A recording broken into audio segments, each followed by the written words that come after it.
Bonjour les zébrés, on se retrouve aujourd'hui pour une nouvelle vidéo afin de parler de ce que le cancer m'a apporté. Alors, pour commencer, je dirais que c'est vraiment auto-centré donc sur moi, effectivement, sur la prise de conscience de mon corps et de mes émotions, donc à prendre soin de moi, à m'écouter. Et ça passe voilà, par si je me sens en colère, ben, j'essaye de comprendre pourquoi, si je suis triste, pourquoi, et même quand je suis heureuse et de bonne humeur, ben voilà, par exemple, là je suis de bonne humeur parce que je prépare mon voyage à La Réunion, donc ça me met en joie. Donc voilà, d'écouter tout simplement mes émotions. J'ai vraiment appris que mon corps et mon âme ne faisaient qu'un, et que donc si l'un n'allait pas, ben, l'autre forcément non plus n'allait pas bien. Et le fait de prendre conscience de ça me permet aussi de mieux maîtriser parfois mes douleurs. Voilà, après c'est quelque chose de beaucoup plus profond que ça, et ça passe notamment par la réflexologie plantaire, donc que je fais depuis le début que j'ai appris mon cancer. Alors j'ai quand même fait une pause parce que ça me déclenchait par moments des petites douleurs, mais ça m'a vraiment aidé à prendre soin de moi, à prendre ce temps pour parler, dire tout ce qui ne va pas à ma praticienne. Et c'est vraiment quelque chose qui me tient vraiment à cœur. L'autre chose, j'ai appris à aimer mon corps et à m'aimer avec avec mes cicatrices et mes blessures.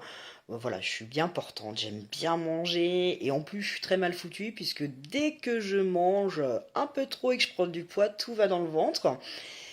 Et donc forcément, on dirait très vite que je peux être enceinte. Donc voilà, ça m'arrive très souvent qu'on me dise «Ah ben vous êtes enceinte?» Et donc là, j'en viens à une autre chose que j'adore pratiquer, c'est mon humour. Voilà, c'est vrai que c'est quelque chose qui n'a pas été simple au début parce que j'ai perdu énormément de poids. Je crois que je n'avais jamais été aussi maigre.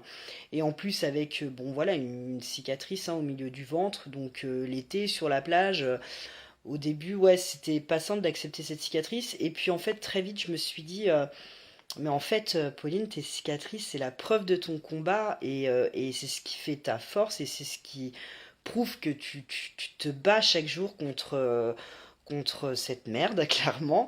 Donc voilà, j'ai appris à en faire vraiment un allié plus que mon ennemi.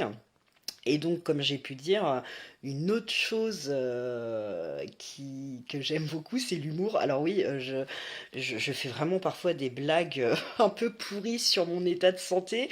Alors, ça peut paraître bizarre, mais j'ai toujours aimé rire de tout et pour moi, rire, c'est, je sais pas comment expliquer là, mais par exemple, rire contre rire du racisme, c'est aussi lutter contre le racisme. Ben là, je me dis, c'est pareil en fait, en riant de mon cancer, mais parce qu'aussi je l'accepte bien et c'est pour ça que je peux me permettre ce genre de blague. C'est que je lutte en même temps contre ma maladie et donc ouais, j'adore voir la tête des gens. Voilà, quand je fais des blagues pourries, ça me fait assez. Moi, ça me fait rire. Alors au début, c'est vrai que ça surprenait un petit peu certaines personnes, mais du coup, j'ai même des potes maintenant qui me font des blagues sur ça et donc à mon plus grand bonheur puisqu'on se fend la gueule. Enfin, voilà. L'autre chose, pour parler un peu plus général autour de moi, je dirais que c'est aussi de resserrer les liens. Dans mon couple, ça nous a énormément, ce qui aurait pu nous diviser, nous a vraiment soudés encore plus. Alors, je dis pas, hein, au début, ça a été très très compliqué. Mon mari ne parlait pas, en fait, cachait un peu ses émotions, même si je savais qu'il souffrait. Mais du coup, c'est vrai qu'il vivait lui de son côté, et moi, j'étais un peu fermée parce que j'avais besoin de digérer l'annonce du cancer, les traitements, la douleur, machin. Voilà, et du coup, c'est vrai qu'au début, ça n'a pas été simple, et puis petit à petit, on a appris ben voilà, à parler pour mieux se comprendre et donc oui, ça a vraiment renforcé notre couple et je crois que ce qui a encore, s'il m'écoute, je suis sûre qu'il sera d'accord, ce qui a aussi renforcé, c'est qu'en fait, il m'a demandé en mariage 6 mois avant que j'apprenne ma maladie. Et donc on s'est mariés au milieu de tout ce champ de bataille, des douleurs, des traitements, des hospitalisations. Et en même temps, ça allait parfaitement avec... alors, on n'est pas passé à l'église, mais effectivement, quand on se marie, on pense tous à ces fameuses phrases pour le meilleur et pour le pire, dans la santé comme dans maladie. Bon, bah là, j'ai envie de dire, on était en plein dedans, donc c'était... Voilà, on était en plein dedans. Mais du coup, ouais, ça permettrait vraiment encore plus de mettre... déjà, pour nous, le mariage avait du sens, mais là, encore plus. Enfin, c'était encore plus fort et c'était vraiment, on se dit oui, malgré ce qu'on traverse aujourd'hui et tout ce qu'on a traversé aussi derrière. Euh, L'autre chose, bien sûr aussi, hein, ça a resserré les liens avec mes frères. Bon, maman n'est plus là, mais mes parents, voilà, ça nous a ressoudés, ça nous a bah forcément, enfin on habitait, moi à l'époque j'habitais aussi dans le nord, donc assez loin d'eux, et donc après j'ai toujours été un peu comme ça, à pas forcément trop donner de nouvelles. Ben c'est vrai que maintenant en fait ouais on se donne encore plus de nouvelles, et pourtant ça voulait pas dire que je m'en foutais de ma famille, pas du tout, c'est juste que j'étais comme ça, et point, et qu'on était tous un petit peu comme ça avec mes frangins, mais du coup ouais ça a vraiment resserré nos liens familiaux encore plus. Ensuite, l'autre chose positive, alors moi j'ai fait ce choix de ne plus travailler. Alors, j'expliquerai dans d'autres postes, hein, mais du coup je suis en invalidité 2, donc je pourrais aller trouver un travail. Et en fait, à réfléchir et à voir aussi parfois mes douleurs, ma fatigue, je me suis dit, mais putain, Pauline, t'as 33 ans, t'as un cancer, il y a tellement d'autres choses que t'as toujours voulu faire et que tu n'as pas fait, et ben maintenant fais-le. Et du coup, ça passe par apprendre à tricoter, apprendre à coudre, aller encore plus à la piscine quand j'arrive à y aller et que je suis en forme.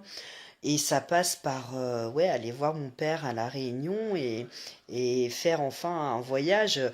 Depuis le temps que je rêve de voyager, mais que je faisais toujours passer en priorité mon travail, j'étais soignante. Du coup, là, ouais, maintenant je me dis, bah voilà, tu vas te consacrer vraiment je me consacre vraiment aux choses que j'aime que j'ai envie de faire et donc ça passe ouais par le voyage. Je compte aussi devenir bénévole pour une association que je n'ai pas encore vraiment choisie. Et puis en plus dans tout ça, bah forcément il y a une chose très positive, c'est cette page Facebook Ma tumeur neuroendocrine. Avec les filles, on s'est rencontrés par Apted et c'est une très belle rencontre. Jamais j'aurais pu penser me faire des potes grâce à mon cancer, mais du coup, tant mieux et c'est encore plus chouette. Mais il y a pas, effectivement, il y a Camille, Johanna, Sylvie que vous connaissez, mais il y en a d'autres avec qui j'ai des contacts et qui sont vraiment des amis très chers à mon cœur. Elles se reconnaîtront. Et ouais, cette page me donne énormément de joie.